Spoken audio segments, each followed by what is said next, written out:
So what are you doing over here besides cussing and hollering? Huh? I'm trying to work and you're pissing me off. So what's this? This our first sand job you're doing on it? Yes, first sand so we can reprime it. Finalize up the bodywork, is that it? Yeah, get the body work right. Huh? I can't see you. I can't see. Everybody already knows you have red hair. Now what's up here? What's going on? We're just blocking it out and making sure we got everything. You seem like you're a little testy today for some reason. Well, yeah, because you're making me mad. Why? You usually do. All we're doing is blocking out. I don't understand why you're. I asked you to use. Oh, so now you get a block now that you're on camera. But you were using your hand with DA sandpaper. Yeah, because it's easier. Oh. In those little bitty tight areas, it's hard to get a block with this area. Okay, so I see that you're kind of going at an angle instead of back and forth. Is there a reason for that? Yeah, you don't want to saw it. So if you go back and forth, it's going to leave grooves in it, right? Exactly. Sounds to me like you've done this before. Once or twice. Yeah. Now this fender didn't have a lot of body work on it. And that's why I'm doing this one first. Oh, you got to practice? Yeah, I like to get warmed up. Yeah. So we got to block this out. If you notice, Minnie put a guide coat on it. Am I right? Yeah. That's going to show us where all those deep scratches are. Yeah. All the low spots. And All deep the low scratches. spots, high spots, deep. So Pete can come back and fix the problems that Minnie makes. Right? Do you want me to go home? Because I can go home and you can do this yourself. Well, I'm in here working on something else right now. Well, so then go in there and get it done. Leave me alone. that's what I can do. That's what I do. That's who I am. That's where I'm at. So it's Sunday afternoon. Not even afternoon yet because we're getting ready to go have some tacos. Yeah, you're going to have to buy me some lunch. We're ready to go have some tacos for lunch. Do you want me to And I think really get going?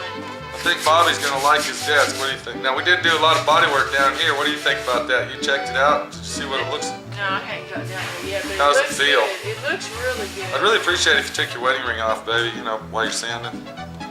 Isn't that a nice rock? I can't see it yet. What? Let me see. You know, Ooh. I'd really appreciate it if you took that off. I sand with my right hand. Left hand, it won't hurt it. Well, let's look at this right fender. You say that's the worst one? Yeah. Because all that major damage. Now, before we finalize that bodywork up, don't we have? I gotta get the chrome back. We gotta get the chrome back. Why? Put the chrome on there to make sure it fits and there's no gaps Well, hold where the on. chrome is. Gaps where the chrome were. What? The headlight? Yeah, the headlight. Because it was really crushed in right there from crushed in. It was crushed in. And Yeah. if we go ahead and act like it's done, and then we paint it and everything, then we go and put the chrome on there and it don't fit, then we're in big trouble. So you must fit the chrome on there before you finalize the bodywork to make sure that everything lines up. Make sure all the gaps and there's no around gaps or it's perfect, so they all match. Because if I remember right, when we went and picked this car up, it had a big gap right here between the chrome and that's because in our last videos before we saw all that major bodywork that was here. Yeah, and it's all rusted. Now, if you were going to make this into a car, running, driving, restored, factory original car, would you replace that fender Oh yeah. with all that Bondo? You would have had to replace it. Because I pulled that out the best possible way I could, but being a desk, Being a desk, it's going to be an environmentally safe It's going environment. to be driving down the road. Right, and it's going to be looking perfect forever. Yeah. No, this fender wouldn't have been restorable if you were going to put it on a car. But the main thing is right here, we had that gap right there, and I didn't like it. We don't want that gap there. Yeah. So, That's real hard to explain to people, you know, about stuff like that, because a lot of people don't think about that kind of. That's true. They think because they do the body work, it's already straight and everything. Exactly, but they don't know and they don't see that we put the trim pieces back on as we're doing the body work to make sure that everything lines Double up. standards. And there's no gaps. That's right, because I don't want this thing coming back on me. Yeah, and we want it to look good and right the first time. So that's the proper way to do it is you have total trim pieces. So I'm thinking it's going to take, just to sand these two fenders out properly, dry sand, it's going to take at least a day and a half to 2 days. Probably. What do you think? Yeah. I think that's a little too long. I think you need to get it on your key there, turn your motor on, and get your ass in gear.